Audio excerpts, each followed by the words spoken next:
Hojii misooma aadaa guddisuuf naannoo Oromiyaatti hojjetamaa jiru bakkeewwan birootis babal'achuu qaba jedhame. Yiilli ministeera aadaa fi ispoortii aadde Shawwit Shaangaatiin durfamu naannoo Oromiyaatti hojiiwwan misooma aadaa hojjetamaa jiru daawwate. Daawwannaa kanaanis manni murtii aadaa, jiddugallee aartii fi misoomawwan aadaa biroo kan daawwataman yoo ta'u, ministeera aadaa fi ispoortii aadde Shawwit Shaangaa hojii misooma aadaa fi aartii naannoo Oromiyaatti hojjetamaa jiru bakkeewwan biraattis babal'achuu qaba jedhan. ጥበብ ለአገር ገጽታ ግንባታ ያለው ሚና ትርክትን አሰባሳቢ ኢትዮጵያውያን ከዳር እስከ ዳር አንድ የሚያደርግ ህብረ ብሔራዊ የሆነ ትርክትን ለመገንባት ጥበብ የማይተካ ሚና አለው።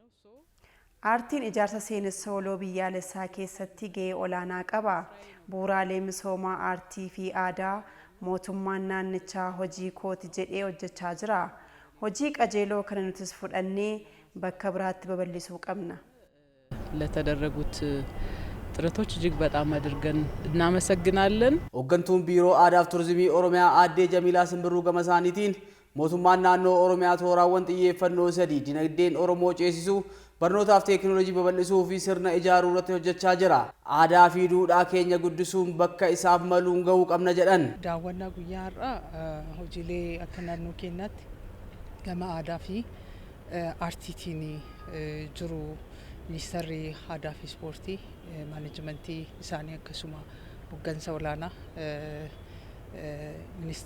ministeera dabalate daawwatanii jiru. Hojii kana gaafa daawwatan tokkoffaa hojii haala gaariidhaan naannoo keenya keessatti hojjetame akka muuxannootti fudhachuun naannolee biroo keessattis babal'isu akkasuma naannoo keenya irrattis hojiin kun iddoo hundaa akka dhaqqabu gama federaalaatiinis hojiin hojjennu kun akka ijaarsa biyyaa keessattis qooda guddaa waan qabuuf kanaaf daawwannaa kana kan taasisanii kana keessatti mootummaan naannoo Oromiyaa toora xiyyeeffannoo sadii qabateeti kan hojjetaa jiru. Tokko dinagdee Oromoo ceesisuudha. Lammaffaan barnootaa fi teknooloojii irratti xiyyeeffannoo addaa kennee hojjetaa jira. Sadaffaan sirna ijaaruudha. Kanaaf dhimmoonni sadan kunneen dhimmoota toora xiyyeeffannoo addaa mootummaa naannoo Oromiyaatiin hojjetamaa jirani. Sirna ijaaruu wajjin keessattuu duudhaa, seenaa, aadaa fi afaan uummata keenya bakka itti deebisuu fi gulantaa isaa fi maluu irraa dhaqqabsiisuuf xiyyeeffannaa addaatiin akkasuma artiist dabalatee kan hojjetamaa jiru. Kantiibaatti aanaa magaalaa Shaggar Obbo Guyyoo Galgaloo gama isaaniitiin akka dubbatanitti bulchiinsi magaalichaa cabinsa aadaa, dinagdee fi hawaasummaa ture suphuurratti hojjechaa jira jedhan. Magaalaa keenyatti magaalli Shaggar erga hundaa'ee amma waggaa lama falakkaa ga'ee jira. Shaggar hundaa'uun duratti toora kanatti rakkoon ture rakkoo baay'ee guddaati. Cabinsi aadaa baay'een ture jira. Cabinsi eenyummaa guddaan ture jira.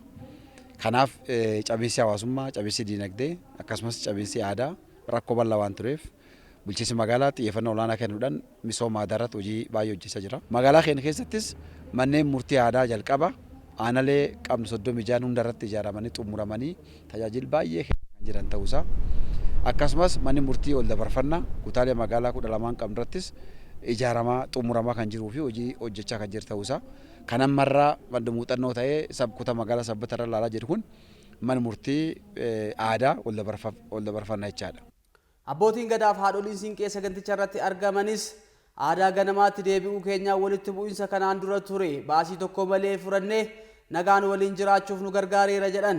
Oduu manni murtii aadaa kun oduu hundeeffamiin uummanni rakkoo guddaa keessa jiraachuusaa kan agarsiisu. Maaliif hojjetan namni ragaa sobaa walirratti bahuudhaan baasiin taane baasuudhaan abokaatuu bitachuudhaan dhugaa dhabaa ture jechuudha.